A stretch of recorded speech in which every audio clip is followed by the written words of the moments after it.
Welcome to Cake with CARE C. I'm your host, CARE C. We have Kinetic joining us as soon as he can tonight, so I am not alone. But we usually do our little chit chat at the top of the show, but that'll come a little later when we get into some other topics. I'm very excited to tell you that we do have a very special guest, singer, songwriter, and producer joining us tonight. And so we're going to jump right into our conversation with him. But before I do that, I just want to, first of all, welcome everybody who's listening, whether you're listening to the live broadcast Tuesday night, 9 p.m. on vexradio.com, or you happen to be listening to the podcast. Thanks again for checking us out.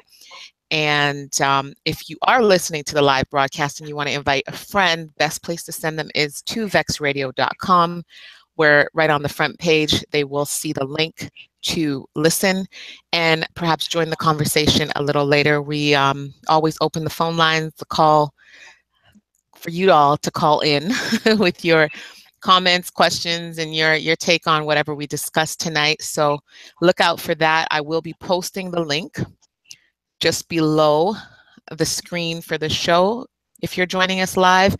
And feel free on the YouTube channel, Cake with CARE C, if you happen to be listening to the podcast and you want to share your opinion or leave a comment, you can do it there as well. So thanks again for joining us. It is Tuesday, June 27th. It is officially summer. I can't believe we're so deep into June already, but it is here. I hope everybody has been enjoying the weather, even though we're getting quite a bit of rain these last few days, but I think it all balances out because we've had some beautiful temperatures and when it's been nice, it's been beautiful. So no complaints here. Now, Mr. LEVALè, is that how I'm pronouncing your name? Yes, that's correct. Correct me. Okay. Let me hear you say it. LEVALè. LEVALè. Okay.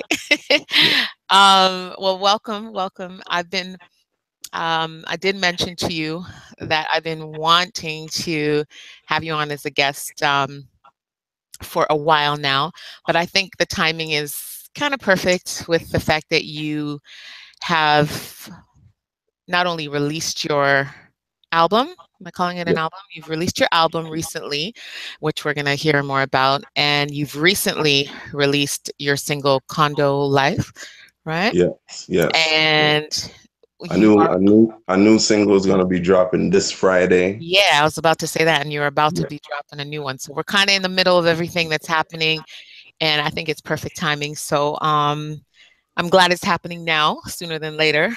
So welcome, and thank you for accepting the invitation. So Well, thank you very much, Kiersey, for inviting me. And big up the cake family, you know what I'm saying? yeah, Cake's been around for a minute, Oh yes, taking on some definitely. taking on Yeah, some oh yeah. different We've we've known each other for a while now, you know what I'm saying? So, yeah, or yeah, we could put it that way. back in your party days. Yeah, okay. But as the artist that you are and have been, this is still very new and exciting for me. And I unfortunately missed you. You had a big launch or record release party. So Yes, so let's talk about that because that started this whole journey. I'm thinking again. And yes. so tell us about that and the album. Yes, well, And the album was released last year, October, late October, mhm, and it was entitled "Off the Top," mhm. right? And it was through my distribution, CD Baby, so cdbaby.com for all independent artists. You guys check out that. But yeah, man, it was a 5-track EP, Mhm. pretty much, and that's what started everything right now. Okay. Now I have to mention also for anybody that's listening, recognizes the voice and saying, okay, I know the voice, but I know it by with a different name. You went by JT Lung, Yes, that was back in my earlier part of my career. Yeah, right? JT Long. So why the change?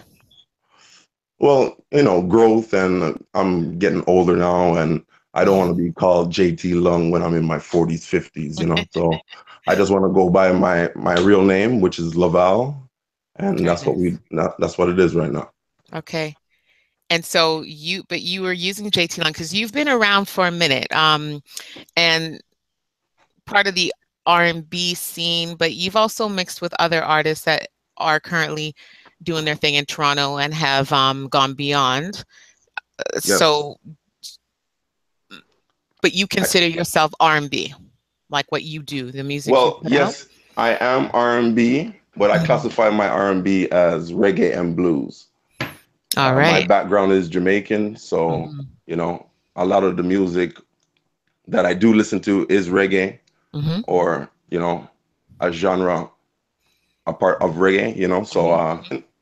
my background, so that's why I classify R&B as reggae and blues. So let me touch on that for a minute. You lived in Jamaica for a minute. You Yes, weren't I did. born there though. Like, were you born, raised, or you I spent some was years? born in Toronto, Hmm. uh, Toronto Sick Kids, and Hey. and Big then up, I Sick Kid. migrated to Jamaica when I was 11. And how long did you stay there? I stayed there for 7 years. Wow. Okay. Yeah. That's a big chunk of time, and that's a very that at that point in your life, you are influenced heavily by what's around you because you're not, I guess, like a baby, you're not really sheltered in home, you know what I mean, under your parents, because that's the time we start venturing out, doing our thing, developing friendships. Yep. And so how much of that experience in Jamaica um It was has shaped the man you are, the singer, the producer? How much of that do we hear and see with you and yeah. all that you Well, do? it shaped a lot of my life that Hmm. that I govern how I do things Hmm. in the 2000s. But Hmm. it was a definite change, you Hmm. know, being grown up or born in foreign, as what a lot of Hmm. island people call it. You know what I'm saying? Hmm. And to move down to Jamaica, so and I went to an all boys school. Big up St. Okay. George's College, so Okay. all the alumni that are in Toronto, St. George's, big time school in Jamaica. So, going to that school, that's also alumni of the Marleys, Stephen Marley and Ziggy Marley. Hmm. All So, right. you know, uh, it was a big time thing. Were you happy about it, the move, when you first heard about The it, first part, having to leave? Hmm. moving down there, no, because Hmm.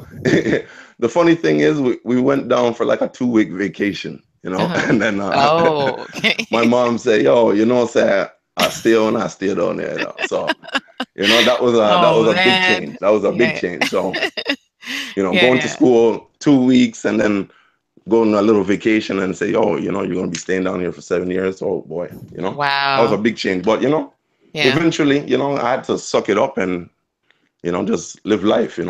Okay. So Hmm. I'm gonna talk about your past and I mean and where your father plays into all of this as well. But I want to so you're moved back to Toronto now. Um Yes. and how long were you here and what did you get into? Is that when you or I should ask before that, when did you start with music? Was it while you were still in Jamaica or when you came back to No, Toronto? well, when I was pretty much born with a guitar and a mic. So I was in the Mhm. studio at the age of 5 with my dad. Yeah, well, we So might as well get into that then. And your dad, if yeah. you could tell us a little Uh, bit about him. well, my dad he's a singer producer also, and Hmm. his name is Linval Thompson. Hmm. So anybody in who knows reggae or the reggae genre, he's pretty much considered a legend in his genre. So just Google Linval Thompson and you find the credits and all that, what he's involved Hmm. in. And so was it him and his career and what you saw from him in your home? Is that what Well, sparked your it was both interest sides of initially? the family, my mom and my dad. My Okay. mom's side of the family, my uncles, they're also record producers and promoters in the city. So, Okay. and dad is dad, so So you were just it surrounded definitely. by it. Oh yes, definitely. and just in your blood kind of thing. So, but then you would think, how come you didn't go straight reggae, like that Well, type of thing? you know, What brought that uh, part in?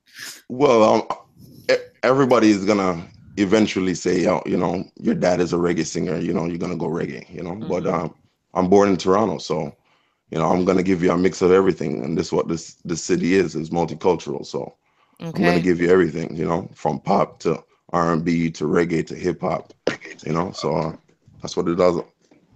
So when That, you so coming back to Toronto now, what was mhm. happening here as far as your life, music? Um, Well, when I came back, I started to go to I went to Trebis okay. for music business administration, and then you know I was dibble dabbling in the studio, but I wasn't really fully fledged, like saying, yeah, I'm gonna really take this seriously. Hmm. Hmm. It's I always loved, and anytime I'm around music, I just feel a certain kind of way. So that's why I always, at least kept my toes in the music. Hmm. Hmm. Hmm. And so what now were you listening to? Like, I'm just curious as far as when you come back, what were you immersed in? Because I mean, from my experience being in Jamaica, especially like older days, like, I mean, people listen to everything, but Hmm. you hear a lot of reggae. Like, you hear a lot of reggae. You hear a lot of like R&B and like soul music and everything like that too. But Well, especially, reggae is pretty much the only genre that dabbles in every other genre, and hmm, make it their own. You know what I'm saying? So hmm, I was listening to everything, from Celine Dion hmm, to Brian Adams, Bruce Springsteen, Dennis Brown, hmm, hmm. yeah. So a mixture of everything, and that definitely the hip hop. So And so you were back in back here what year? I'm kind of trying to uh, place. 99, 2000. That's when I came back. Oh, okay, okay. So Hmm. a little So that later was than like the. the time when Shot Clear and Hmm. Socrates. That's when Black Jays. Those guys were doing their thing. You know, Jellystone, Julie Black. Yeah, So yeah, yeah. hmm Infinite. We had him on. yes, He was on a few weeks ago, or a couple. Kinetic. How long has it been? It's been a while Yeah, since 3 weeks. Infinite's been around. Yeah. 3 weeks. I'm trying to so I'm trying to place now. So you come from being in Jamaica, you're immersed in, I mean, yes, we like in Jamaica, they play everything on the radio, we listen to everything, but it's the majority of music. If you're going to a bar, let's say, where people are playing, like, they have their own tunes on, or yeah, in someone's home, like, you get a lot. I mean, the majority of the music is reggae music, you know what I yeah, mean, whether yeah, it's definitely. dancehall or old, like, whatever Lovers rock, roots form, rock. yeah, of. Hmm. But so you come back here now, you're shot back in Toronto, like, what, like, so hip hop is obviously huge. You have Yeah, the hip hop Toronto. definitely, but SZA was Oh, heavy. still, yes. Hmm. Capleton, definitely Buju, Yeah. Beanie, And don't get me Bounty. wrong, though, I know reggae and in all its Yeah. forms So is not limited to Jamaica. Like, it's worldwide. But I'm just trying to get a sense of yeah, now you coming back in, and then your mix of music, and you um so, but when you got into, so yeah. you go But to Trevis. even when I was in Jamaica, I was listening, hip hop down there Oh, because that the school that I went to, a lot of foreigners used to go there. mm-hmm, So we definitely listened Lost Boys, Snoop Dogg, everybody. You know what I'm saying? Back in the mm-hmm, '90s, mm-hmm, until the later part of you know, the later '90s. Biggie and Tupac definitely. mm-hmm, mm-hmm. So we're listening to everybody, everybody. Okay, okay. So that's where the Nate Dogg style and all that. That's all of Mm, that plays out in my style right now. okay, okay. Hmm. So you come back, you're at Trevis, So, so Yeah, sorry. that was just just little one time thing. But the troubles was my niche on knowing the paperwork on the back end of the business, and that's what Okay. I really want to get my niche on, because my dad Mm-hmm, was as what I said, a singer slash producer, so both parts of it. So I want to know the business part mm-hmm, more, because I already knew who I could call to or ask upon, my uncles or my dad, when it comes to the music part. So, you know, the business part, I really want to know that back end. Okay. So that's why I took the business administration. Hmm. Kinetic, you had a Yeah, no, he was just alluding, and peace people have sort of apologize for the technical difficulties.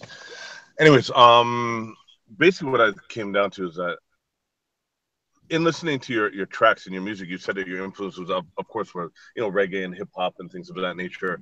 Um, but more notably, it seems like what everybody's is similarly compared to somebody. I'm not saying that you sound like him, but it's good company to be into. But Yeah. I'm sure you've been given the forward for saying that you sound similar to Black Moses, or Yeah. You're definitely Barry White, right? So very right. No, the yeah, very man. white and Black Moses. I was thinking, Hmm. so Okay. it was like I'm sure you've been given it. So I'm just wondering, where has their music influenced you in any sense or any word? Because the style is like when I was hearing, like for instance, the track that I absolutely love off your album. Bear with me here. I'm just going back to it now. Off your, it'd be All the Way and more notably Walk Off. Okay. Yeah. Walk Off is a, yeah, I like that track too. Yeah. Yeah, man. And Big up to Timeless Beats down in Florida there. He's the one that gave me those two tracks, you know. So, yeah, man, he has that old school flow, you know, and it's definitely timeless. So I had to definitely touch those stuff. Yeah. yeah. So were they influenced you, or or it's just more notably the stuff from the '90s? Well, pretty much, no, not really influence, but it's just I want to bring like an old school style with a new school flow, So yeah, man. Pretty much they were influenced, but at the end of the day, yeah, Okay. it's still the Laval thing, So yeah, so what I guess I'm asking, and again, what, not comparing, but I'm sure there has been drawn comparisons to Barry White, as you said, and Black Moses. When I say Black Moses, we're talking about Isaac, the great Isaac Hayes. Yes, yes, yeah, definitely. Big up those two legends, Yeah, man. But I've definitely been compared to those guys, and it's a great thing to be compared to legends like those. But yeah, man, it's still That's it's still about an Lavelle. influence of everything, reggae, those guys, the hip hop and everybody all into one, So Okay, so moving forward from mhm. so you're doing the Trebas thing, learning the behind the scenes. I imagine is that when you started with the producing as well, like learning Yes, yeah, producing yeah. music Because and I initially for Travis I wanted to do music production, but because I right. didn't, know an instrument for more than a certain amount of years and all that, they're having speculations on that. So that's why I took the business course, right? But Okay. I initially wanted to do the producing, So I'm pretty much a self-taught producer, So that's when I really started to get into the production, Okay. buy a beat machine and a couple programs, and then you don't know, just learn from a couple people that know those programs already and take it from there. And is that what launched your career here, like officially, like in the business of music, or did you step in as an artist? Like what No, was your I first? stepped in as an artist. I stepped in Okay. as an artist. You know, all of my productions pretty much I don't really, tell people I do production. I Okay, just that's just real keep it to myself or my team of people who surround me. okay. Hmm. So I know you have also been involved with fashion. I posted something on my Instagram not too long ago with a photo ripped from your Instagram page, which Hmm. we'll put out there for people who want to follow. And you have your jacket open. So, and then going back into the label that you are assigned to, Strong Like a Lion, Yes. SLAL, AL. yeah, Yes. um, which is also your baby, like or Yeah, your pretty business much. as well, right? Yeah, it's pretty much, yeah. So I'm signed to my label, and I'm one of the artists is under my label. Okay. And then the jacket with and I know you've had some experience in the fashion industry as well.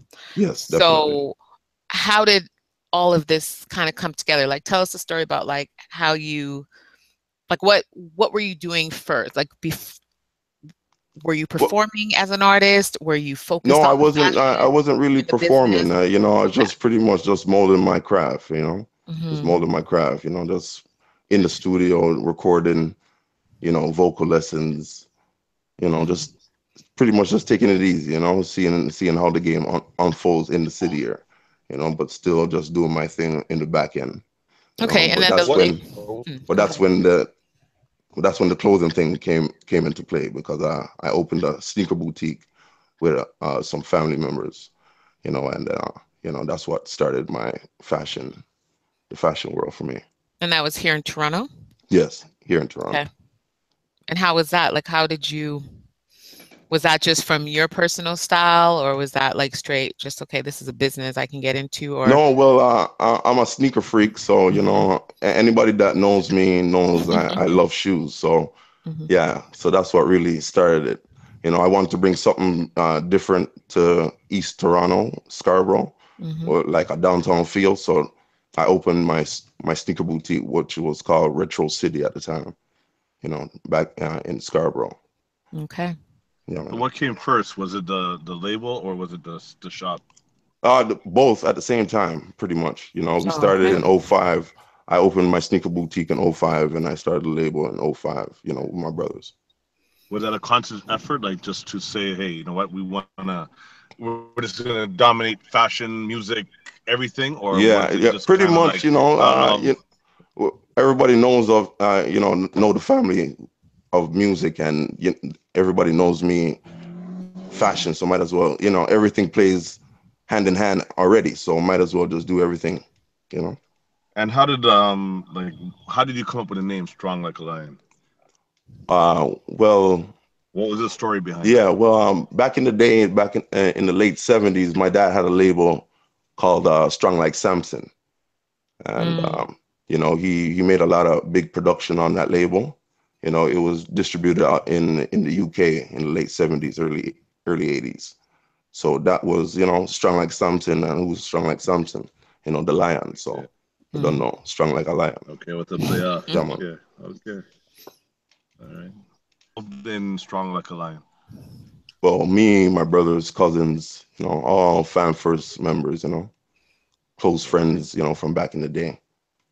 We're all Fam So what made you first. go actually? Yeah, yeah. What made you actually go the independent route versus seeking a deal, or was it like you went the route? Are you totally distributed by yourself? Like, why don't you give us a background about your label?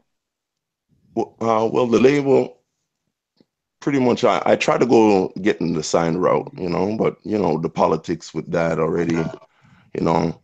I did get signed to an independent label in like the early 2010, 2011 time, you know what I'm saying? So, that kind of, put a hinder on what I really want to do, But that's why, I really, teamed up with the fam, and then we said, yo, we're gonna do this independent route because, industry is a messy business, So Hmm. you definitely have to have that team behind you, Rule and number 4080. yeah, man. So you definitely have to have that fam, So that's why I, linked up with the fam, and we said we're gonna do this independent route because that's the way to go anyway. Once you have a product, you know, and you're 100% in that product, it might as well you do it yourself. You know what I'm saying? Because pretty much when you are signed to a label, you're still doing it yourself. They just, they just have a little paper to give you. That's all. Hmm. So yeah, man, So did independent. this become so after you exited that label, independent label? I mean, how Yeah. long did it take you to formulate your own, It didn't take that long. It I didn't take guess, that long label, and because then the music was already there. So once the music is there, all you have to do is just make the contacts and getting the distributor and getting it out there, and that's what I did. And how much projects do you have? Um, Going back to when you were JT Long versus, now. well, I handed in an album to them, and that had like 14 tracks on there, which pretty much I got all the rights back to it. So that's when I launched the Off the Top. So a couple of those tracks on the Off the Top album are tracks that I submitted to the big boys. You know what I'm saying? And yeah, man, that's what really started out. And because you didn't. JT Long, and now pretty much about 14, 15 in total, tracks wise. Okay. So Off the Top now, or sorry, what? Okay. I'm confused. All the way, right? That's the name of the album. Yeah. Sorry. So that one now, so this album, like 5, this is what you had the release for recently. Yeah, the release party. Right. And Condo Life is not a part of that though, right? So no, Condo Life now it's just another single. Okay, which features Sample King, another major Toronto artist who has strong ties to Jamaica as well. I know big up Sample King. Anyway, you're there, I don't know if he lives there, but he's always there. Like I've seen him there too a couple times. And yeah, he's back and forth. Yeah, and he's doing his thing. And so, how did you guys connect? Well, pretty much, we have my cousins are like high school friends with Sample, so the link was always there for a long time, and the time and the place was right, so I'm a draw for him, and then he definitely accepted the invitation, so big up Sample, and that's how Condo Life came about. Oh, sorry. I thought you said came to life. I was like, huh? Didn't sound like no. Hey, you never know. Kick Life might come about. No, I said came to life. I thought you said came. I noticed a little. Okay, so let's just talk about your style before we even get into the newest release. So your style. How do you really describe your style, like lyrically? How you deliver your music? How would you, not so much the definition, like I know it's reggae and blues, well, but just the style is very diverse. It's versatile, just because I was born in Toronto and I grew up in Jamaica, so having those both influences, while foreign is more dominantly hip hop and R&B, and pop music, and Jamaica's, everything but reggae, dancehall, so combining the two, and that's why I had to name it Reggae and Blues, so the best of both worlds. Okay, and before we direct people to the site, because I don't want to lose the audience now, you guys we'll direct you to the site in a minute, where they can learn more about you, and I know you got a bunch of images from your record release party, and they can actually listen to the tracks. And you'll see a track like Squirt, that's AKA Squirt. And so things like, and then Condo Life, and the image that you have there is very it's nice to look at, and I'm sure it catches people's attention. Yeah, it's pretty much like a Jamaican like a Jamaican party flyer, so, yeah. So big up my friend from high school, Marvin. He did that flyer for me, so big him up. So your music, like, how would you lyrically, like, just tell people what they're gonna hear from you? Like, what kind of, like, topic wise, like, what do you touch on? Well, it's all about love with me, So it's all about love. So love, a little the lust, breakup, the makeup, and all of that, the heartache. You don't know the struggle, in the streets. The people who work that 9 to 5.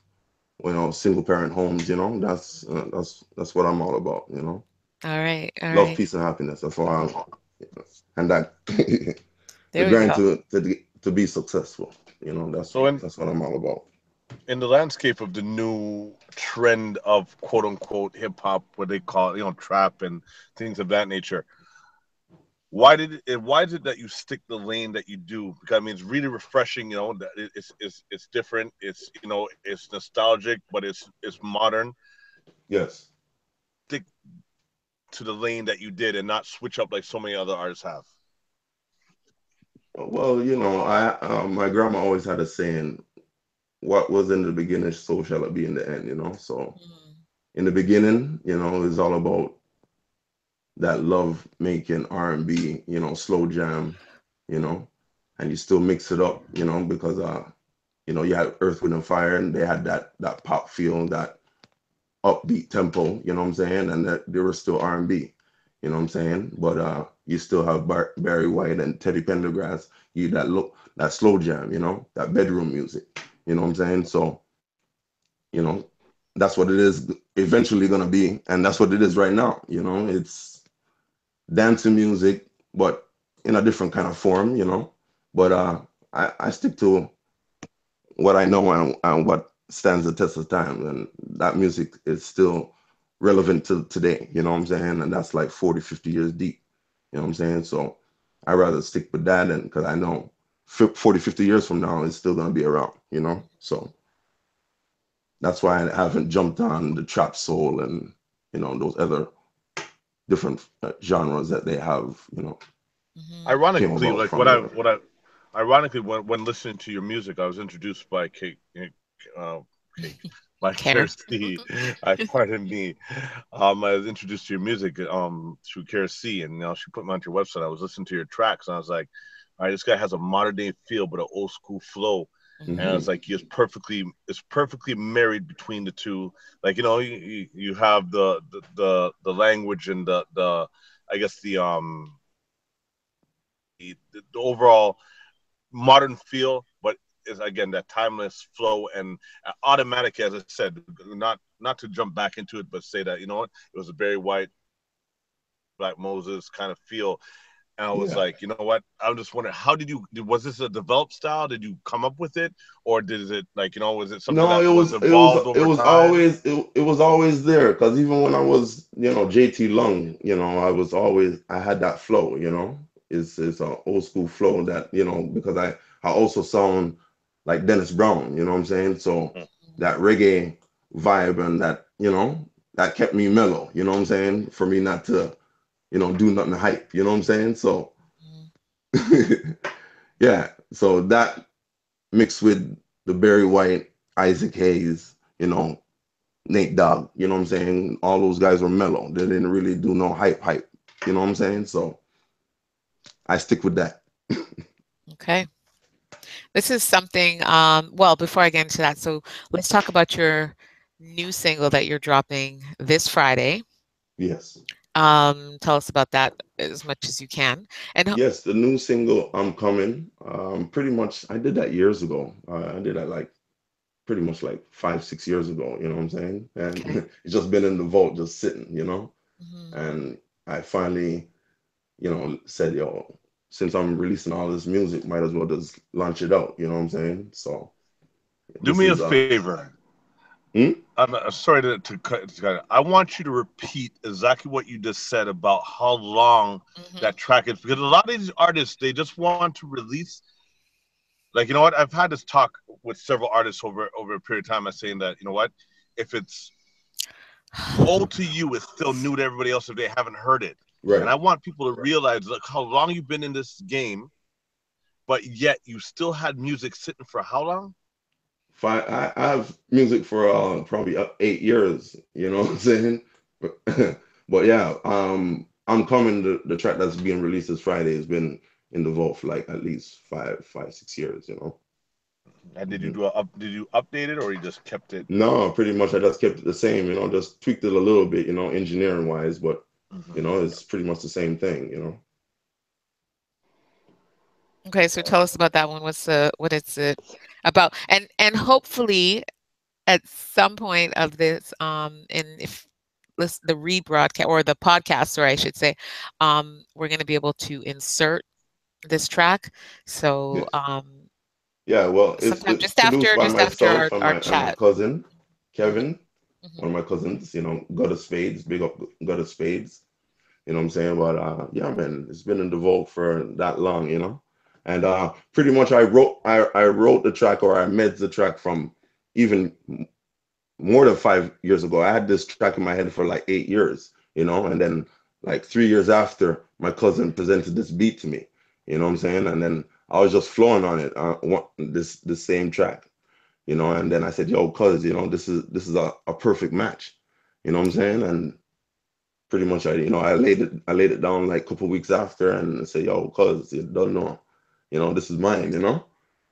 And yeah, man, I just been sitting on it, you know, just been sitting on it until this time, you know, until I can do my independent thing properly, you know, and knowing that I'm gonna connect the dots properly, you know what I'm saying, and reach the fans and the people them that I need to reach with this music, you know what I'm saying.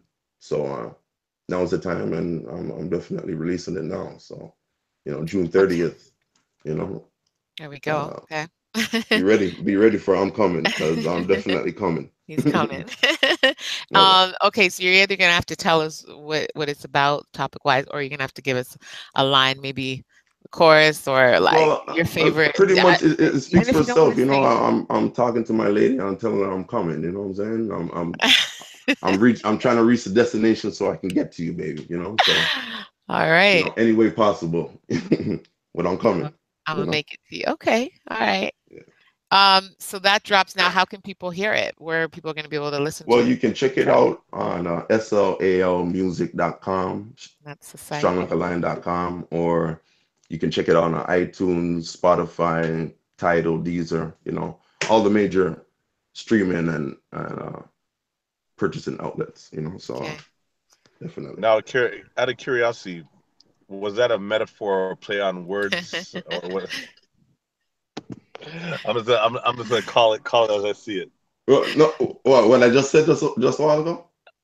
I'm No, coming. when I'm coming, Oh, and well, I yeah, was yeah. Well, you know, and you can think whatever you want to think about it. You know what I'm Uh-huh. saying? But I know what I was saying. I'm coming. I'm coming to you, baby. So whatever you want to take it, you know, I'm coming. So we got the little teaser. Now, if you, very. yeah, you gotta like Oh for yeah, full you gotta force. play with them. You know, that's Yeah. why I came up with that track called Squirt. You know, but it's really abbreviated Altias, which is a lady that is always squirting. You know what I'm saying? But yeah, man. Yeah, Yeah. you have to play with them. You know what I'm saying? Yes, peoples, and you gotta yeah, check out all these tracks for Yeah, yourself and check really. definitely just check out the movement. You Hmm. know, SLALmusic.com. You know, you see the fam, you see myself, and you definitely get to know a little bit more about me and the team. You know, fam first, strong like a lion. Okay. And do you collaborate? Do you work with any other artists at all on Um, any? I mean, I yes, know with I'm San working with Francisco. a few artists. You know, big up Royal Youth. He's also in the city here. You Okay. know, also a high school friend from Jamaica. You know, but yeah, man, that's one of the artists that I'm mainly working with right now. You know, but otherwise from that, it's just me right now. You know, LEVALè. So Okay. And there's no then future collaborations, secret Yeah, definitely collaborations done. future collaborations. I want to work with the biggest and the brightest and the best. You know what I'm saying? And the upcoming that are really hungry to get it. You know, so you don't know, but you know, there's names. There's a lot of names that I would love to work with, but you don't know. Yeah. When that time comes, you guys will know what's up. I want to ask you though, just okay, so like dream collaboration Oh, or dream collaborations. fantasy Well, collaboration. Let me. I always on the tip of my tongue, Ryan Leslie, you know, as a major producer, singer, Wow. songwriter, you know, I Okay. Yeah. definitely want to work with him. You For know, sure. For sure. Warren G, you know, I definitely want to work with him, you know, because he has that, you don't know, that Nate Dogg flow, you know what I'm saying? So um, there's a couple other ones, Alchemist, Havoc, you know, Hmm. singing wise, Monica, that's my, you know, my childhood sweetheart, you know, I definitely, you know, definitely want to do something with her, you know, definitely Nice. want to do something with her. Alicia Keys, I would Okay. love to do something with her also, you know. Lauren Hill, you know, because you don't know we have that raspy. that raspy Yeah. deep voice. You know what I'm saying? So Yeah. She definitely is go on coming here into the also. city shortly. I Huh? know. She is coming with Nas to With the city. Nas, yeah, touring again. Oh, I remember Yes, the yes. first I went to see her. You know how long we waited for this woman to come on stage, and she was here Oh, down with Nas. yeah. We I know the know, antics. We infamous, know the but antics, boy. I was like, come on, not here though, not tonight. It was almost like, okay, I think we're gonna pack it up and leave. I think the person I was with was ready to go. I was like, no, don't just leave me here like that. But so I hope she comes a little better this time. I think she's heard enough of that. But as far as your voices together, yeah, that would be dope. That would be Yes. amazing. Yeah, definitely. No There's love. a few others out there that I would love to work with, but Yeah, yeah, those are like my hit list. Yeah, I definitely that's want to work real. with them. That's real. So SLALmusic.com is the site. So you can go Yes. make your way there, check it out. You can actually listen to 5 or 6 tracks, I think right now. Yeah. Yeah. Um, There's plus, about 8. There's about 8 on there right now. is there? You know. Okay, I probably missed a couple.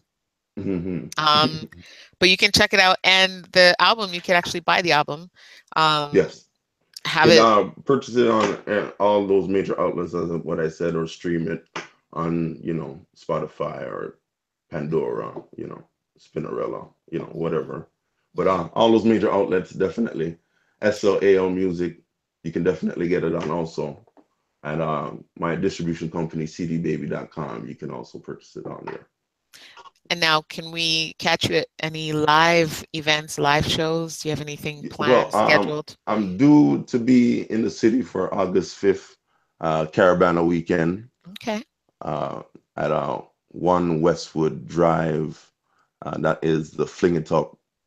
presidential party, All So right. you don't know. We got Royal Youth and the Royal Youth Entertainment fam, you know what I'm saying?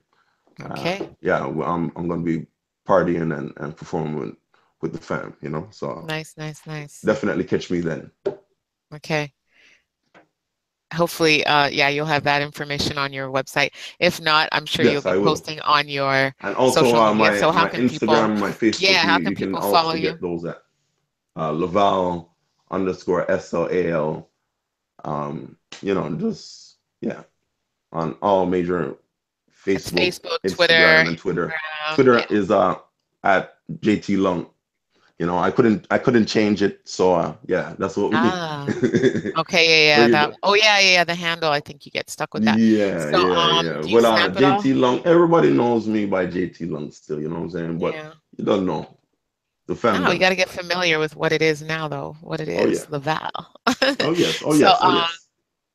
okay. So I think, yeah, I'm looking forward to the track. We will definitely see if we can include that. I think you've given us the right to include that Oh um, yes, definitely. with the podcast. So if you are listening to the podcast, you will be hearing that song um, shortly after our interview or just at the end of it.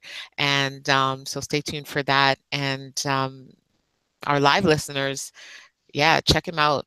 Check out the site and I don't know, stay following Yeah.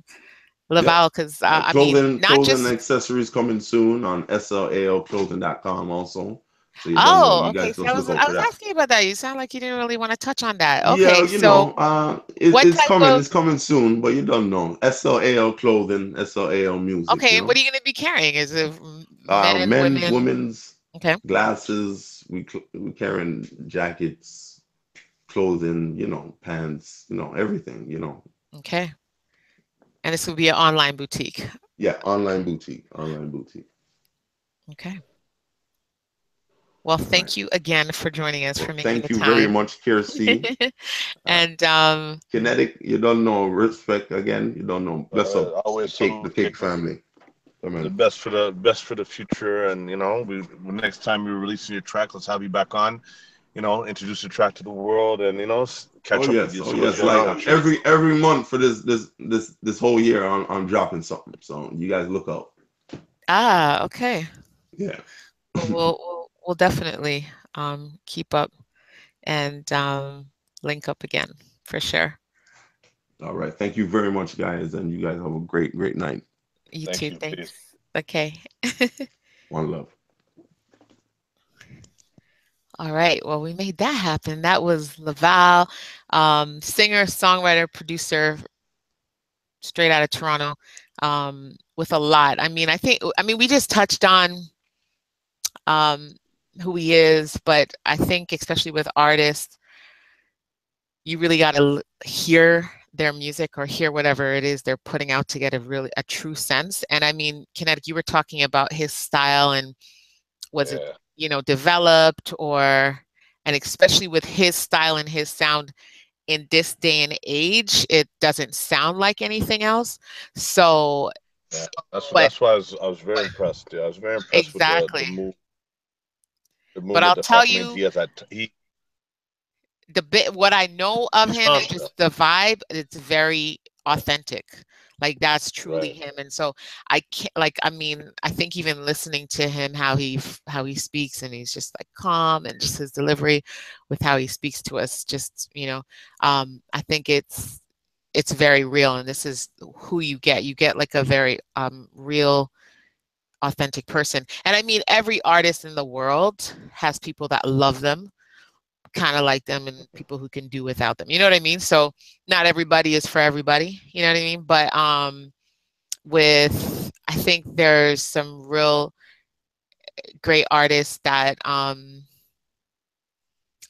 I think the great ones are the ones that give who they are and give something unique and different that you can't just get from any and anybody. You know what I mean? So Well, that's the thing that I wanted to, like, I touched on with him. That's like, I was very impressed. As I said, you introduced me to him, and I was mhm, listening to his track, and I kept on playing the tracks. And as I said, mhm, it was automatically. I was like, all right, mhm, I could see aspects of the DS with, very white, but it was more he married perfectly today's, I guess, I don't know what the word. It was like, yesterday's style, but mhm. with today's music and Flow, like, like topics and flow. Yeah, like, like he would use, he was updated, but he had that. Said, I'm not comparing him to, but mm-mm. it's the closest thing that I could marry him with, because everybody sounds like somebody. Everybody's been done, but it's at the end of the day, he has his own. LEVALè is LEVALè. But if we had to compare him to anybody, it would be, for me anyway, it'd be Isaac Hayes. Mhm. Or kind of put him And in a group. Yeah, people do kind of, you can, it's just like people you meet, or your friends. You can kind of, if you were putting together a little intimate dinner party, who you can invite to this type of vibe, or you can invite to this type of vibe. You know what I mean? And I think it's a similar thing. Like, you can, if you were putting a show together, obviously you want to, your audience, you're thinking of your audience, so who are they going to like? And so I get what you're saying as far as if you had to add a new artist to someone like one of the older artists, you would bring someone in that can complement them. You know what I mean? That's not going to be like totally to the right and someone else to the left, and you have people walking out halfway of the show thinking like, what is this? But I get what you're saying, and that's how it strikes me too. When I first heard his stuff, it's like you get that old school kit like vibe, but he's not recreating. He's not lyrically recreating what they're saying, and you know what I mean? It's like, yeah, but he's one to watch and one to listen out for. So again, his website, SLALmusic.com. And like with the fashion, especially even that, like just from what I've seen of him, um, that's another thing that's just true to him. You know what I mean? His style, he's just one of those guys that has it like that. So I definitely look forward to seeing what he's doing with that. And yeah, maybe, and we can touch on the new joint next week after we all hear it and everything like that. So how are you? Didn't get to ask you that at the top of the show. Oh, you're not even listening to me. Or you are, but you're not talking to me. Okay, I'm gonna remind everybody that we are Okay, now he's gone. I'm here, Kinetic. I'm sure he will be back for anybody who's listening and wondering. Best place to listen to the show is vexradio.com. And so I've actually put the link in my Instagram page, and it would have also been on my Twitter handle. So if you need to direct people, and I'm about to post the link where you can actually join the conversation. So if you have Google Hangouts, just check the page, vexradio.com. Just scroll down below our screen, and where you're actually listening, watching, you can then click the link that I'm about to post up and join. You'll be like automatically joined to the show. Or if you're watching us on the YouTube page, you could just check the comment section and you'll see the link there. And again, once you have Google Hangouts, you will be linked into the show where you can express your views, your opinion on anything you've heard so far. Kinetic, are you there? Yeah, Okay. I thought you had chipped out because I was sitting there Hmm. and I saw, and I just didn't hear you, and all of a sudden you chipped in, and then you chipped out, and then I cut out. So I don't know what's happening. I apologize for technical Now difficulties. that's on your end. So I've Mhm. just told everybody I'm actually posting the link.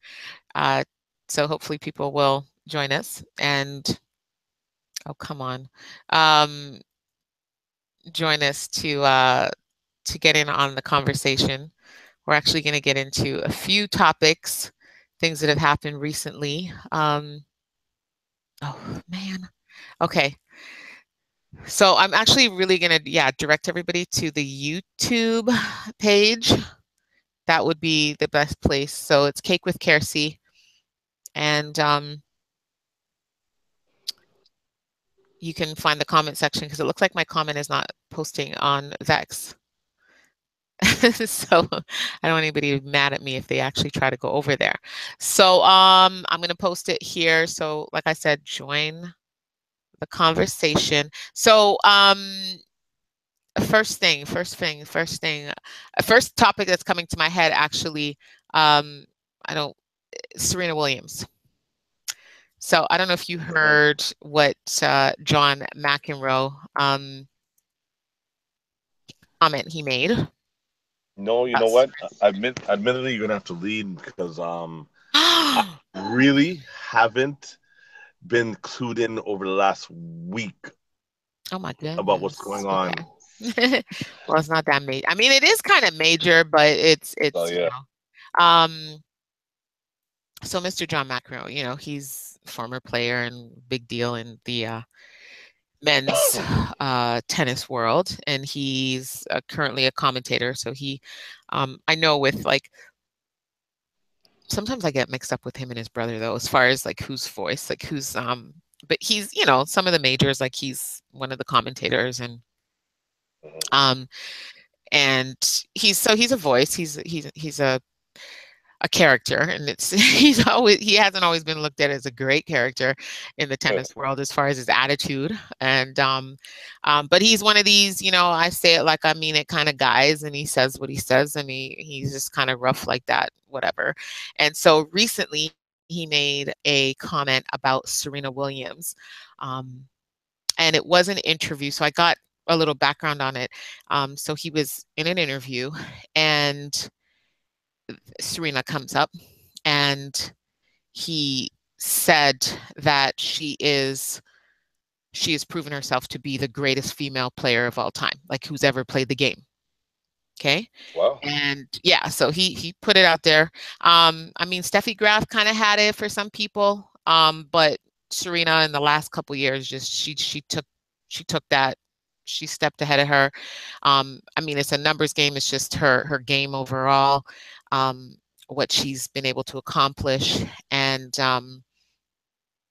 so she has that title. And I think um, if you don't give it to her, you're just a straight hater. But so John McEnroe says that, and then one of the people that we're interviewing says, "Well, why do you say, best female?" Um, she called him out on the fact that he said she's, the best female player, And he said, well, because kind of, like it is what it is. And he says she wouldn't be considered the best player that ever played the game if you're looking at men as well. And he then ranked her. He put her and said she would fall somewhere. I think he actually said she wouldn't be able to beat, or she would fall. At the end of the day, he said she would fall at like at the 700th place in What? like if you're bringing in men. Okay. And What? I thought like that would be her rank. And I thought Like the 700th seed. So I'm trying to think, okay, how does that really compute? Like how many people would be, but that's really, that I think is what struck people more than the comment. Well, I'll speak for myself.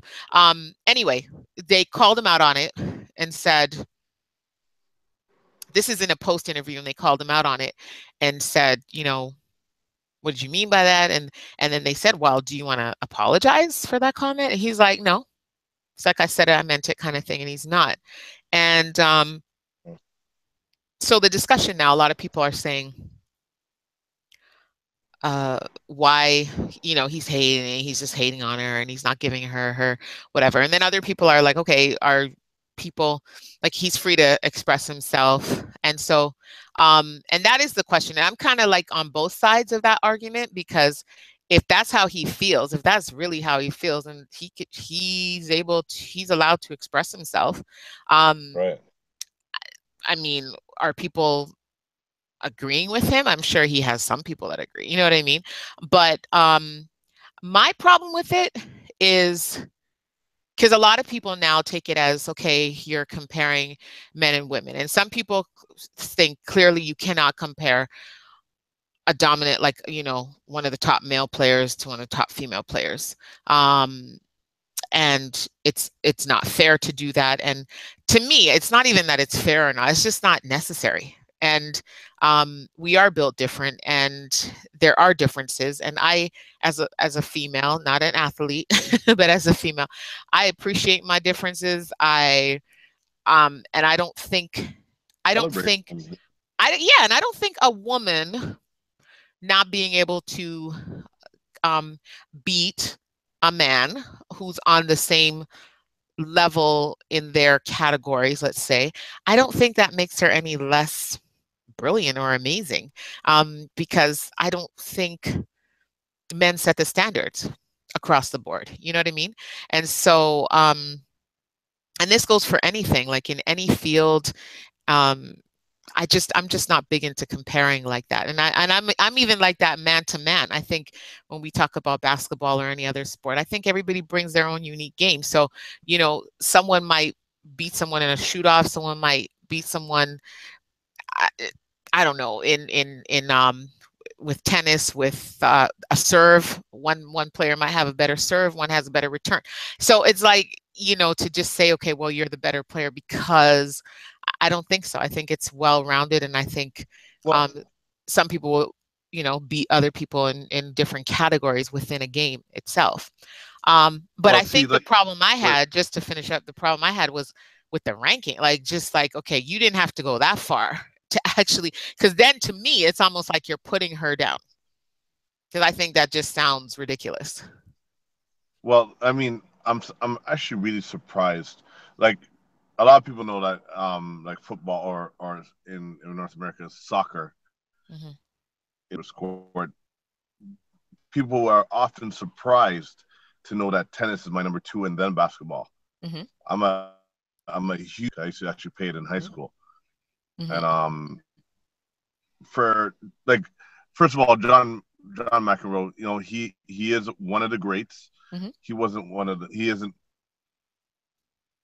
players, but he's one of the greats. But for him to rank 700 seed out of all the players of all time is absolutely ludicrous. That's just a narcissistic attention seeking, because that's exactly what he's known for. He was a total narcissist, and he was an attention seeker.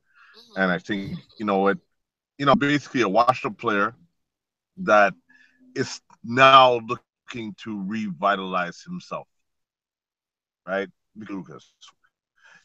Now, when in tennis, it's kind of a little different. Being an ex or a tennis player, um, tennis, it doesn't matter about your serve, it doesn't matter about your return, it doesn't matter everything. It's about your points. Hands down, the only way you win this thing, not like where basketball, where you bring different things to the table. What it just comes down to is whether it's ace, whether like that's just straight through, just hitting that ball and they can't returning it, your opponent not being able to tournament, whether you have advantages, it all comes down to your points. It's what you can do. It's about your return on the ball. So at the end of the day, they can compare anything they want, but at the end of the day, tennis is kind of a little different based off of you have to dominate, and it's about endurance, longevity. So based on that information, Serena Williams, what, my favorite player of all times is Sampras, and then Federer, and then is way up there. Who? Sorry, like there's a lot. You cut out the Sampras and third Federer, player. yes. So I I thought said you said a Sampras third. I and thought you said. Nikolova. Okay. Yeah, so I mean, there's a lot of players that she couldn't beat. But here's the thing: man or woman, Serena would beat 95% of the players to this date. What she did was remarkable. It's not about whether how strong you are, or it's about your endurance. Obviously, your strength, your serve, all those things come into play. But at the end of the day, it's about your endurance and how much points you can score. At the end of all your sets. Mm-hmm. So for him to say that, he's just talking out the side of his neck. Clearly could keep up with a lot of the male players. I'm not saying that she would be, beat again a Federer or a Sampras or a Lennon, Lendl, who another one of my favorite players from back in the 70s. Like there's a lot of players that would totally dominate and beat her, hands down. But for him to say 700th seed, he's just talking smack. He's attention seeking. He's being a chauvinist straight. But I think it's more about his narcissism, his attention seeking. It's about him. It's not really about the facts about her. It's more about the reaction that he's getting, because that's what he was always about: getting reactions out of refs, getting reactions out of the crowd, and pulling little.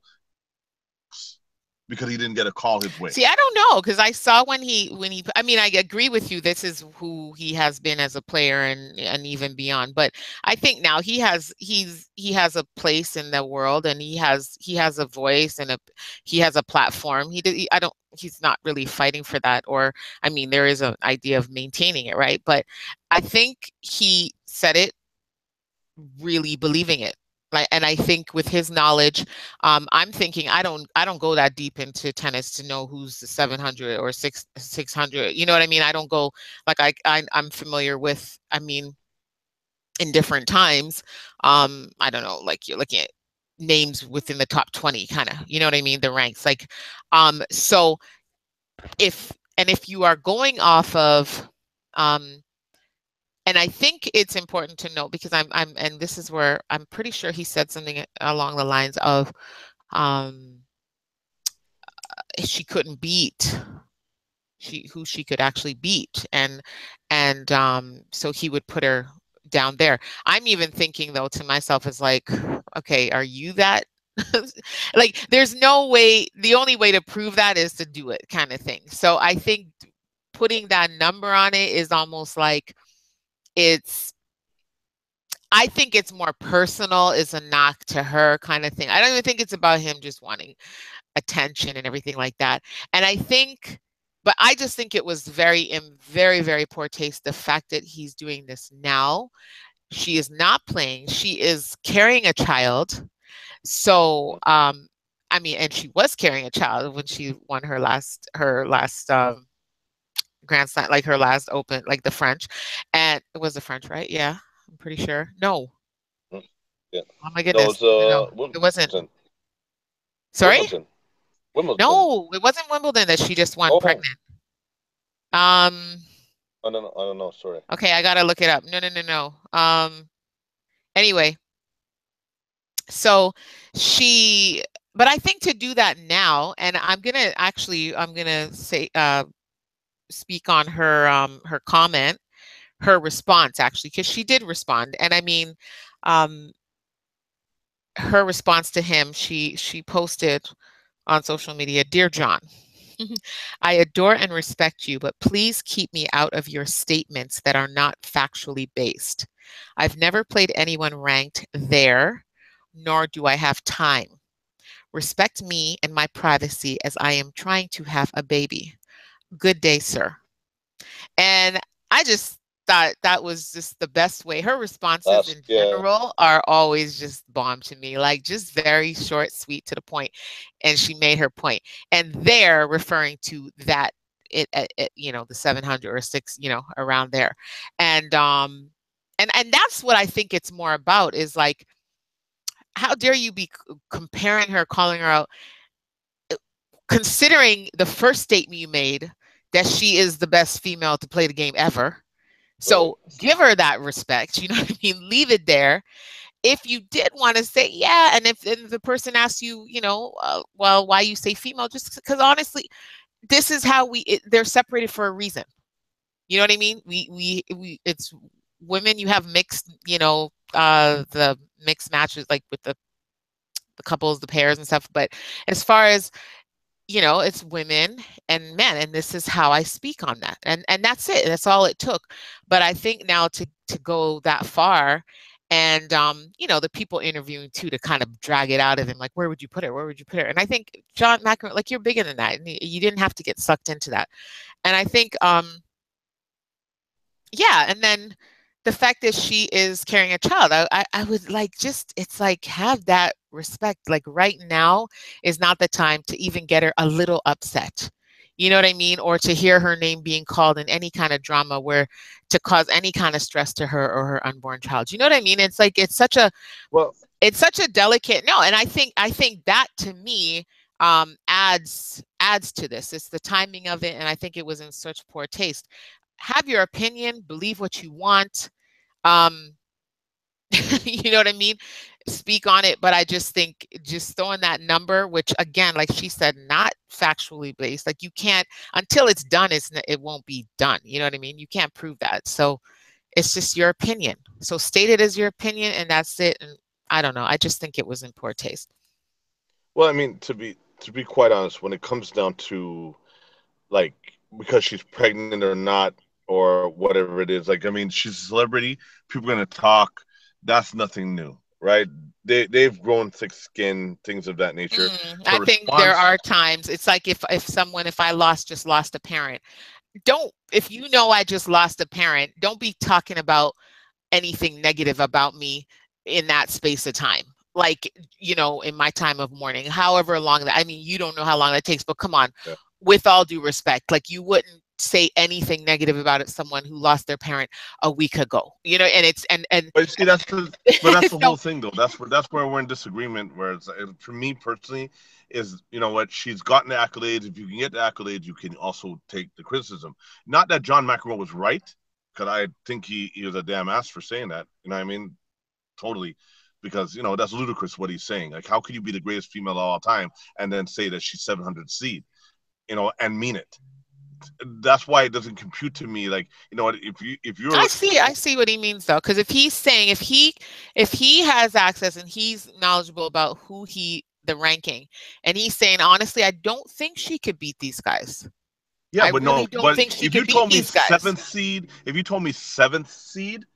like, No, and that's where no, we're a no, little that's what he said. different. It's And like, this is my point. This is my yeah. point, though. My point is Mhm. that he said you can't be the best female that's played the game of all time in the same breath say he's 700 seed. That means that there's 700 male players that are better than him. That means that she couldn't beat. Mhm. That's what he's saying, and And that's I think he absolutely could ludicrous. really honestly believe that. I think he honestly believes that. But my thing is, why even say that? Because this is not what it's about. And like one of her quotes, if I were a man, there would be no question.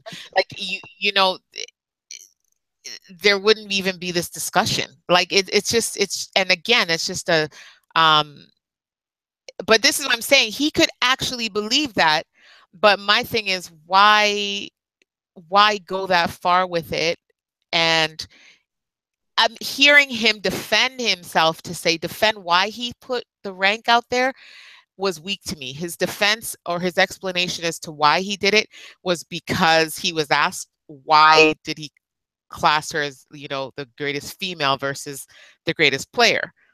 Well, I think everybody can agree that, I mean, there are a lot of people that will agree that she isn't the greatest player to play the game when you look at stats, right?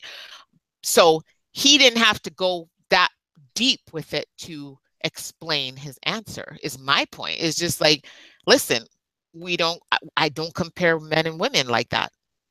But he went that far, and to me, that was like a knock. But listen, McEnroe could say anything and get attention. He could say anything about anybody right now. Well, he So built a career off of that. He was a great. right, and He was a so great player. No, I just think right now, Serena, I think she is off limits for any drama, anything. And I'm talking not even from John McEnroe. Like, speaking of, you know, being a celebrity and being in the limelight, and when you post things and people want to comment, and I think speaking as a woman who's carried a child, I think there are times, I think, you know, people will comment on women's bodies when they're pregnant or just after they're pregnant.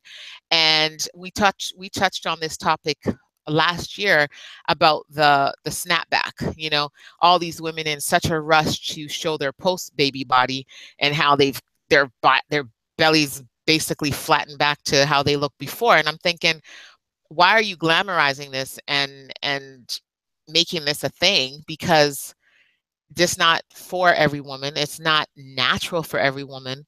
And I think it's just unnecessary. And this is another example of it to me. It's just not necessary. And I think he should have But you known see, better. but So I totally understand. Yeah, I totally understand where you're coming from. But at the same time, as I said, like I said before, but didn't complete the point, is that, you know what?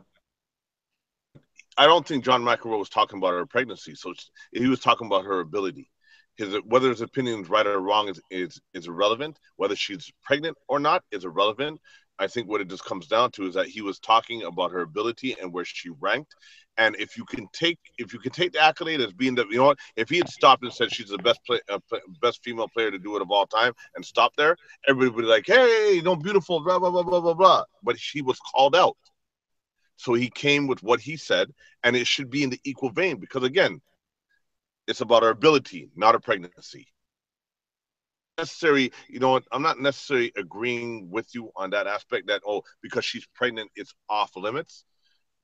To be honest, again, they've grown thick skin. You've been called the best. No, you don't grow thick skin. That your skin ain't that thick enough, honey. To when you're pregnant, things can affect you in a different way, and this is Serena's first child, and so I'm just defending my comment about why I bring in the timing of this comment, and I think, and I like I said, when I heard it, I thought, even the person asking the question, I thought, this is just a dumb question.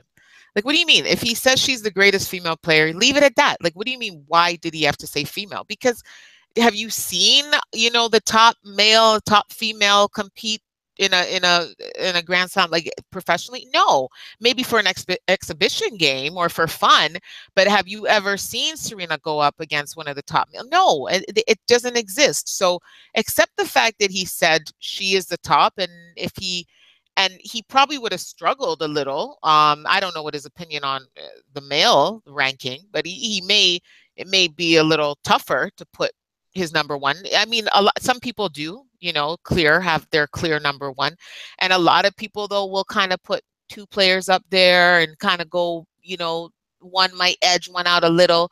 And so I think that a lot of people can say clearly Serena is the top. I think that's good enough. And I think for a lot of women, females that are always looking for this equal balance of everything, I think I think it's ridiculous. So I put some of that on the person who asked the question as if he was knocking her by saying she's the greatest female.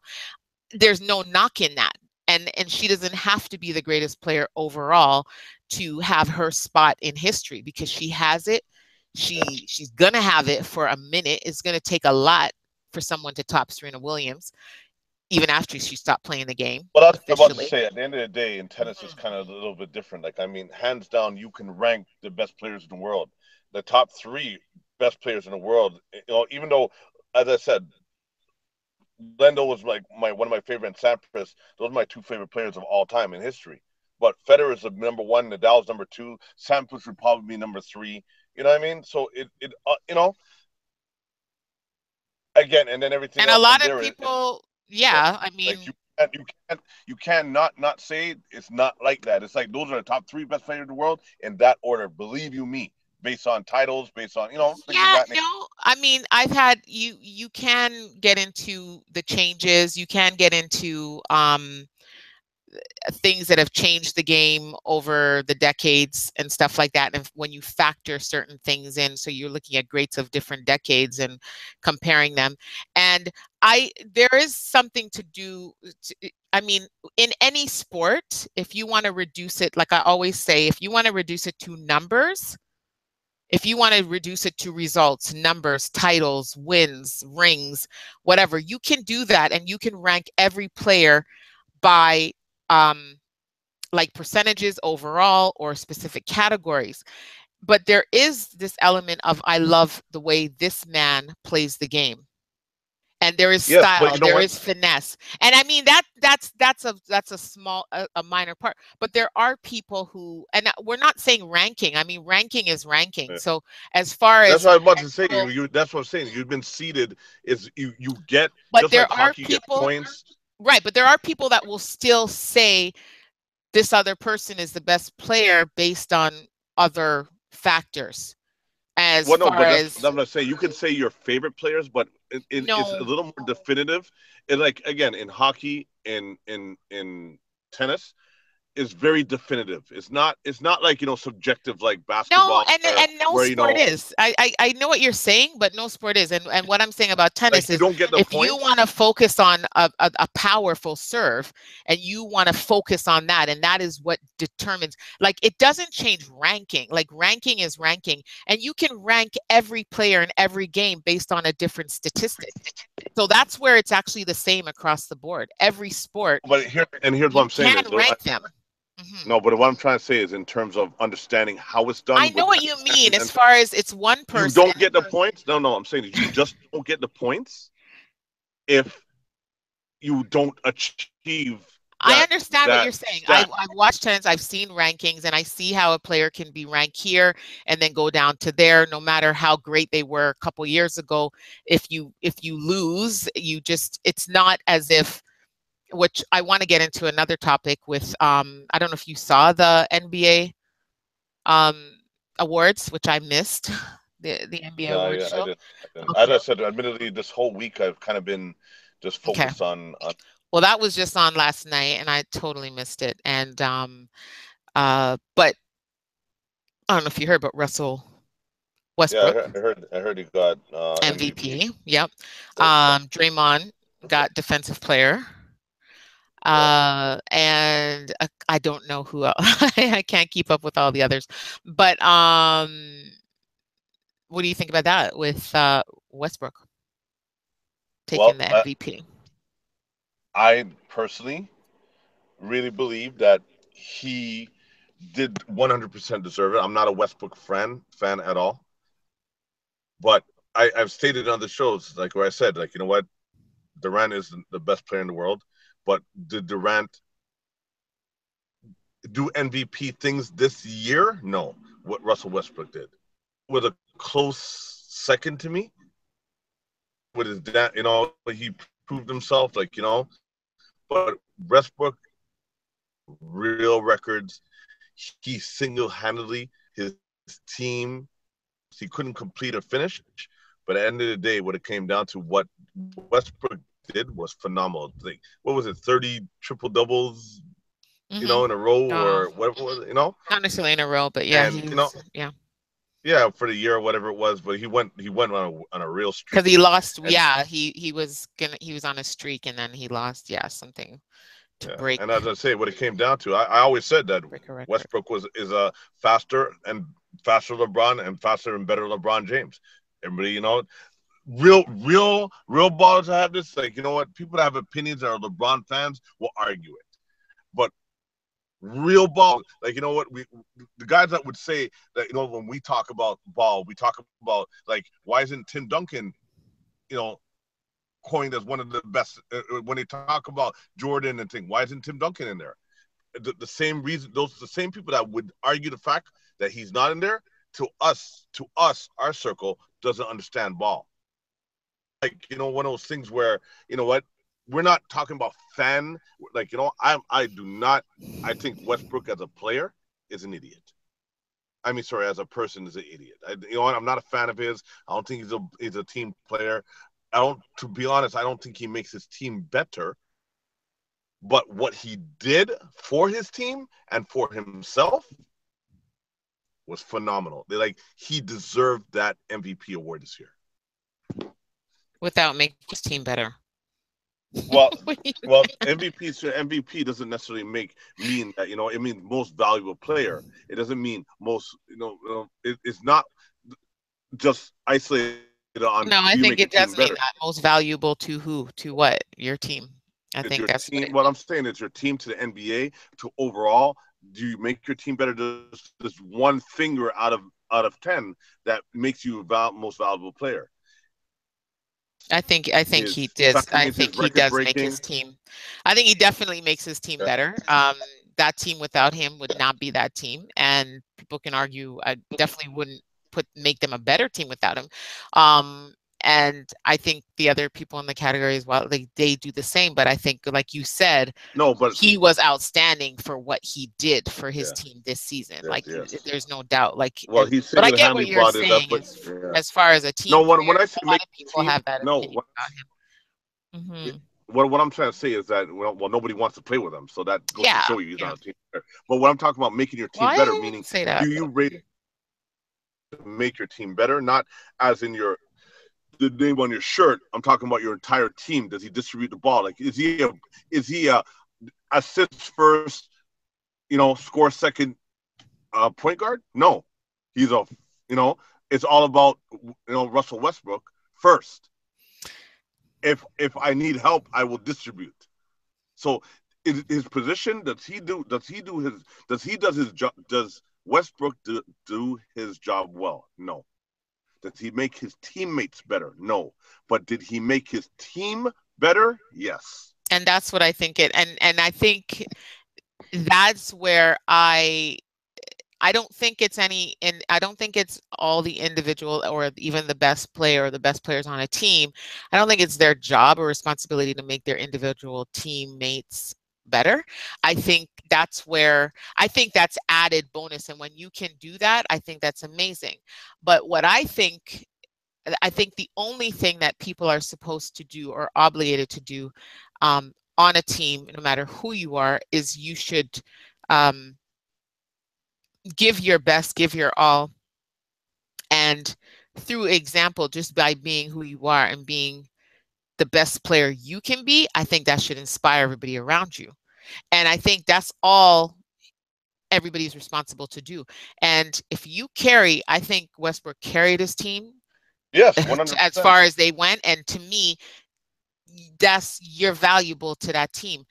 Are you a team player and do you distribute? Remember, MVP cares? Not everybody. I don't think. To me personally, but I don't remember, think, his most valuable league player. That's what MVP doesn't mean your team. Yeah, it means but it is. Player, are you most valuable come on, it means to your team. You're not valuable to someone on a. It does. You're not valuable to someone else. How does Westbrook add value to the Cavs? How does Westbrook add value to the Cavs?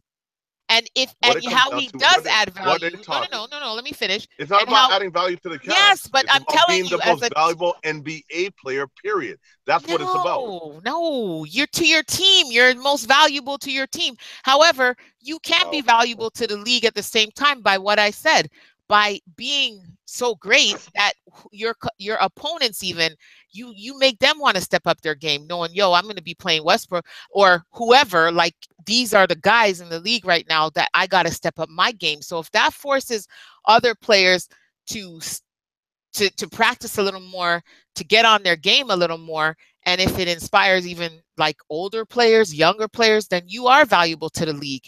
And I think Westbrook, no matter what he does, what everybody wants to say about him, he does just that. Because you can't look at a man breaking records and doing amazing things and not be inspired by that. And if you're not, you're a hater. And that's all I got to say. But I hear what you're saying. But my opinion is every man has a responsibility for themselves to be. But I think as far as your value to your team, Okay, another award show. Oh, go ahead. I'll let you finish before that we point. go, yeah, Mhm. I was gonna say it just comes down to it that what, by definition, this is Wikipedia, Are you looking it up? not to No, I undermine. look it up for the NBA, Yeah, please. No, I don't want no not to. Just not general saying. MVP. I No, want I'm not saying. the NBA's I'm just definition. okay. Well, let me just state it, and I'll leave it there. I'm not going to debate Is this that the point anymore. NBA's definition? No, it's Wikipedia, but Okay, I don't want that. this goes. That But means this nothing to me, but go goes. ahead. Okay, I was saying in sports, a most valuable player Mm-mm. honor typically bestowed upon a best performing player or players in an entire league for a particular competition or a specific team. Mm-mm. So, I mean, you know what? And As I said, even if that definition, I've answered that, and my response to that, if the only way you can be most valuable to your league is you set an example by being a dominant player, which he has done. Whether or not someone wants to play with him or not, you can't dispute what this man does. And that if that doesn't inspire you, like I said, either you just someone who cannot be inspired, or you're a hater. You refuse to be inspired by the man. And that's kind of like, how could you say that Westbrook has not done that in this season? You know what I mean? So I just think, and I don't think you're saying that because I think you said he deserves it. oh no, I said 100%. Did he deserve it? Yes. Exactly. But our definition is a little bit different about what MVP is. I know for a fact it's being the best player in the league, not your team. Is the most valuable player in the league. Period. It means that you are the top player out of the whole 200 and whatever 40 or 80 players, whatever it is in the league. You are the most valuable player. You are the best player in the league.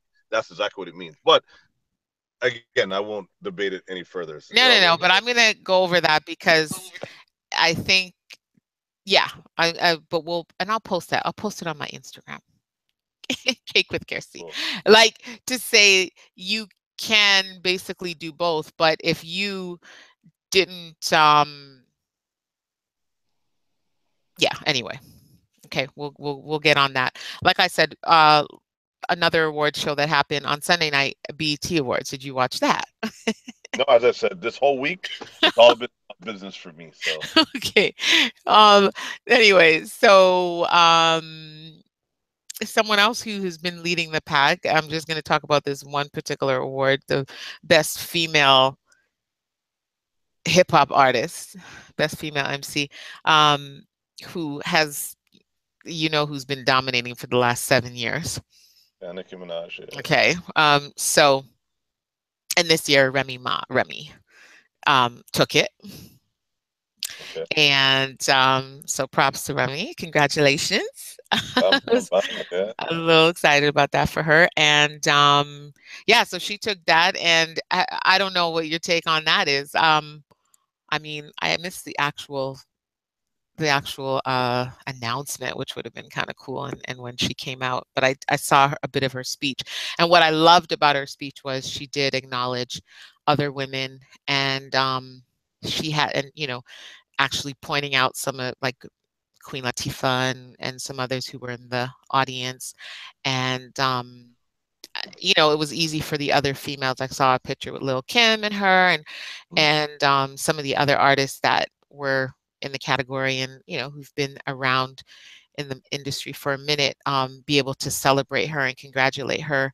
And I think that's how it should be. And I think for that reason as well, I was really happy that she took it and it didn't just go. And because for years, I can't say I've watched every year, but, you know, it's like, okay, where was the competition? Who is, you know what I mean? And you just feel like, here we go again, whatever. Not taking anything away from Nicki Minaj. Like if she's doing her thing, she's out there, she's dominant, she sells out shows, I guess. And but it was nice to see someone else bring in another flavor and yeah, and being acknowledged for it. So congrats to her. Yeah, to be honest, I echo exactly what you said. I'm glad that, you know, Remy Ma came back and took back her crown, and it just shows a testament of her skill. Like, I mean, we all know what it really came down to. The reason why she got this is that basically she ate, you know, in terms of real like hip hop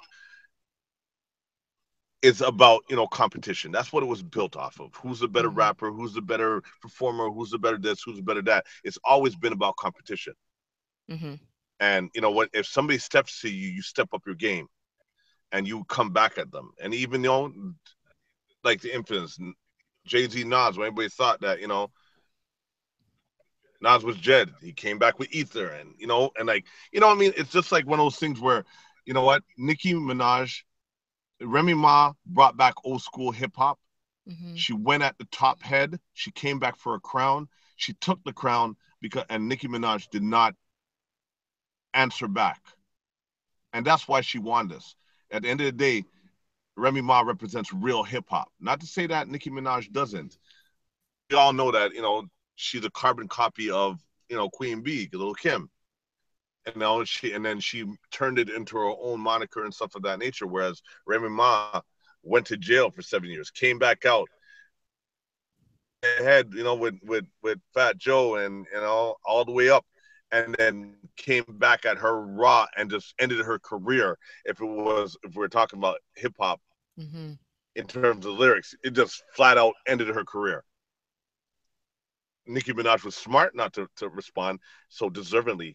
You know, Remy Ma, you know, just did what she was supposed to do. She put her name back on top, put her, you know, and she used the queen of hip hop to do it. And that's exactly what you're supposed to do. I'd have loved to see a battle ensue, and, you know, in the name of hip hop, I'd have loved to see that, because it's not like that Nicki Minaj doesn't have skills, but at the end of the day, Remy Ma is the better skilled MC. She's married to Papoose for all, you know, so I'm sure they go at it. So at the end of the day, it's just one of those things where, you know, like real hip hop to me, and her lyrical ability is she's a monster on the mic, and, you know what I mean? It was like, to see her do that was a taste of what real hip hop used to be. Exactly. So I applaud her. And then when she won it, she was classy about it.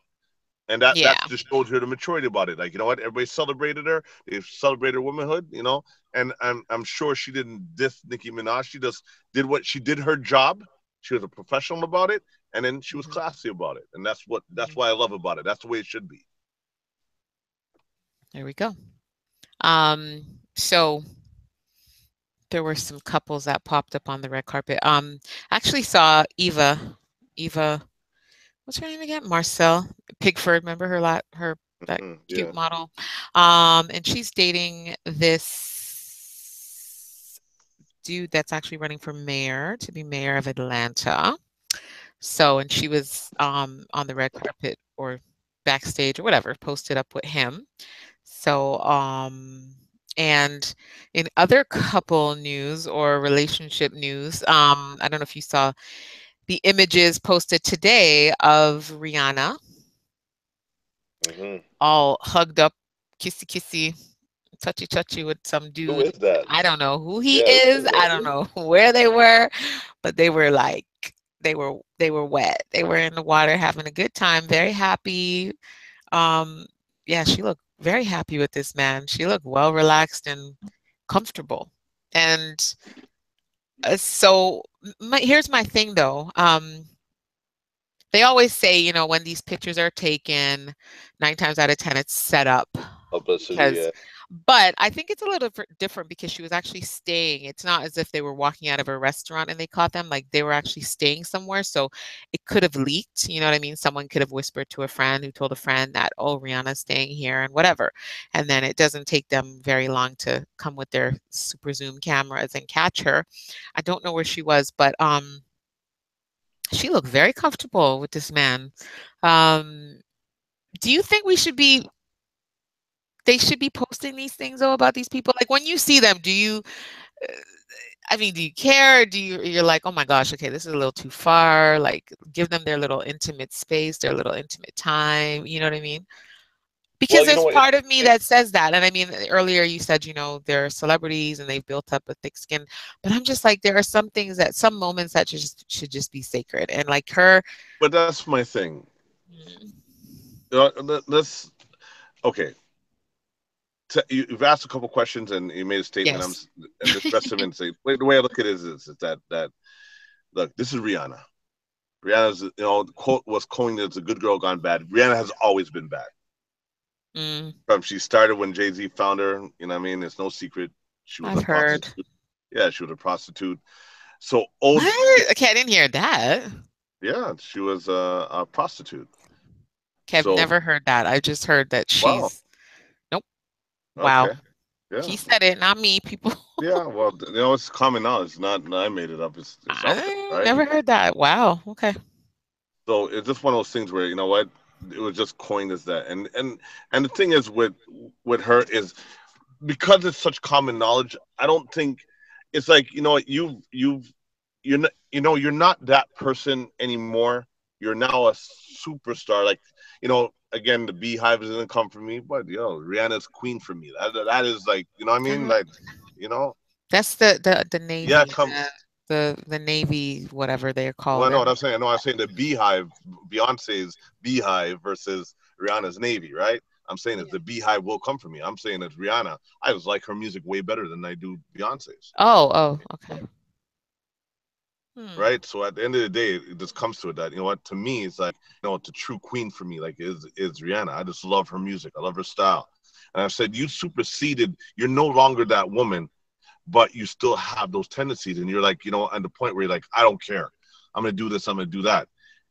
Cool. When you're doing this stuff, you know the camera is always on. You know the mic is always on. So you act accordingly. You've now become a star. Either you continue to be or you evolve. And it just comes out. It's just sad to see. Like, you know what? It's, for me, it's like, all right, well, you're out in the pool. I don't care where you are. You know the camera is always on. So act accordingly. You know the mic is always on. Act accordingly.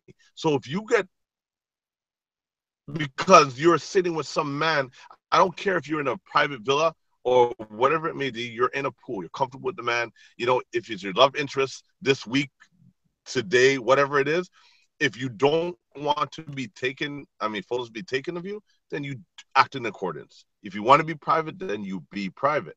I'm not saying you don't live life, but there's a way of conducting yourself, and Rihanna just chooses to be Rihanna. You know, it's no secret. She's been connected with a bunch of celebrities, right?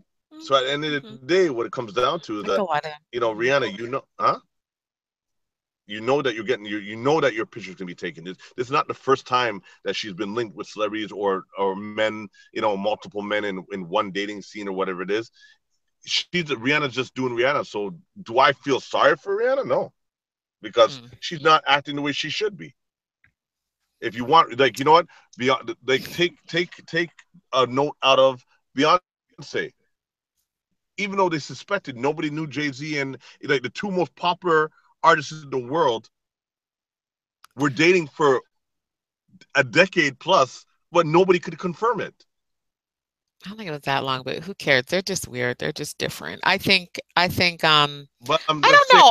I hear what you're saying as far as Rihanna. No, I hear what you're saying as far as, but I think, I mean, you know what? She's a single woman.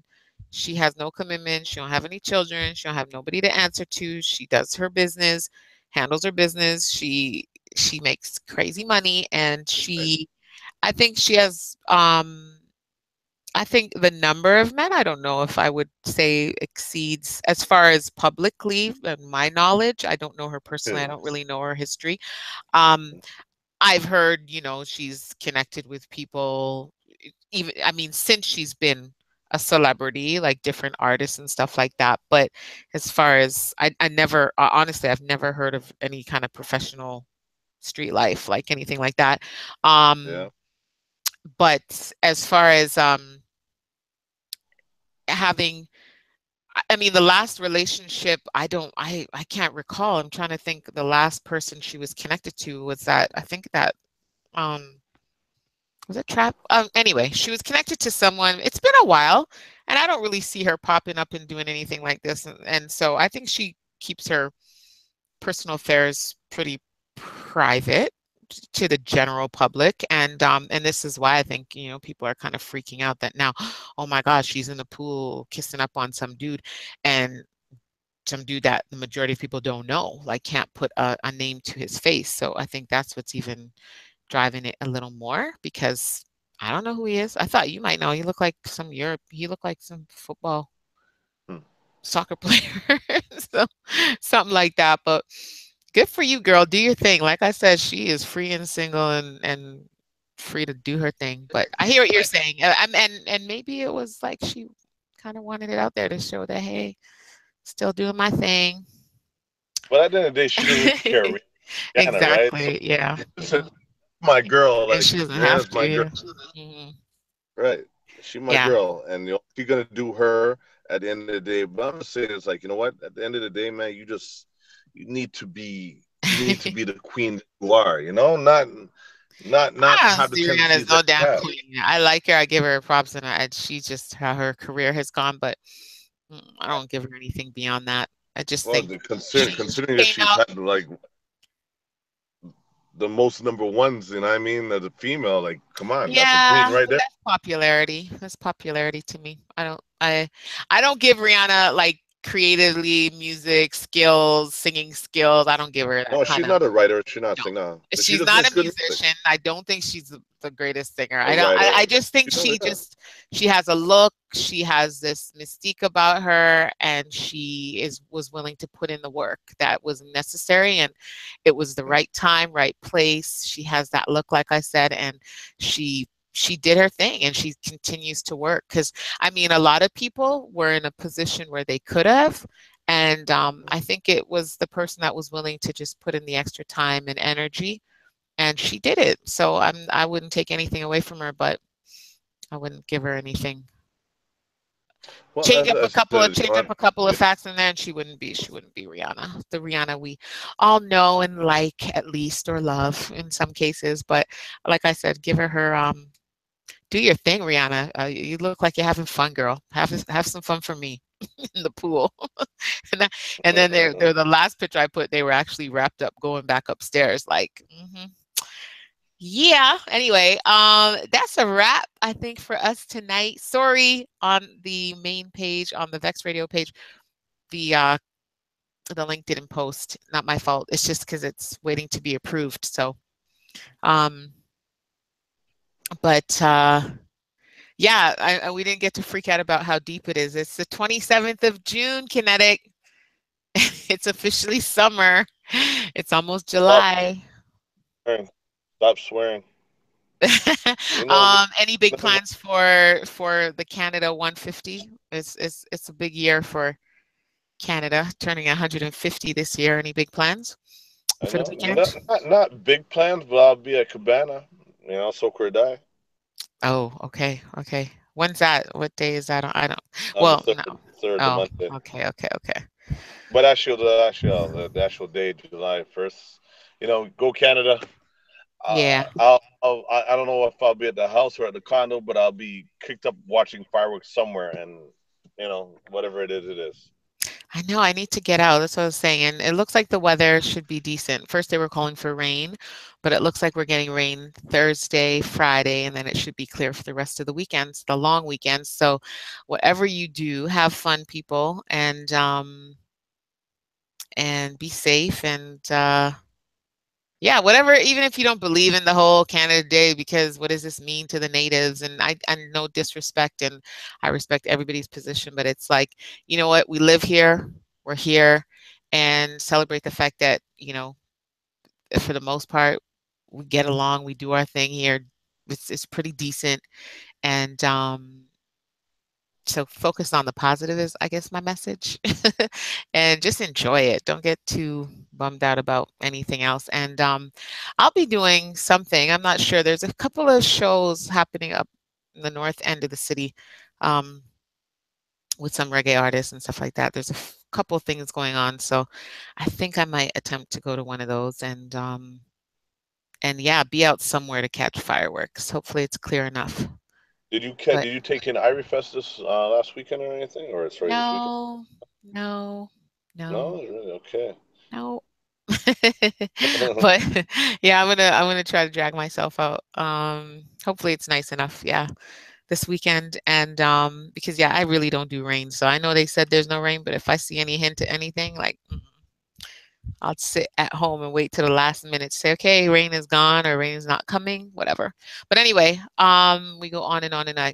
So next time we talk, it'll be July, and look out for who will be joining us next week. If anybody, we should have a guest with us on the next Cake with CARE C and KINETIC. Remember to check me out, Twitter, Instagram, Cake with CARE C and KINETIC on iConnect Instagram. 100. Yeah, Instagram, iConnect 100. There we go. So again, have a great night, sir. Nice talking All to right. you. I appreciate Oh, you. and for the record, no, sorry. For the record, I looked it up. The NBA, the National Basketball Association Most Valuable Player, is an annual NBA Association award given to the best performing player of the regular season. Yep, So not there the you team. go. Not the There you team. go. Not the team. The No, best so that's what I'm saying. receiver So for if you the season go for off the of this, whole entire season. That means no, for this season. And so if right. you go off of that, and if that's all you want to speak, then you are correct in when you say the regular season. And yes, I know it's for the regular season because it's not for the finals. No, of Because course. there's a finals MVP. Yeah. But I think, who are you most valuable to? Your team.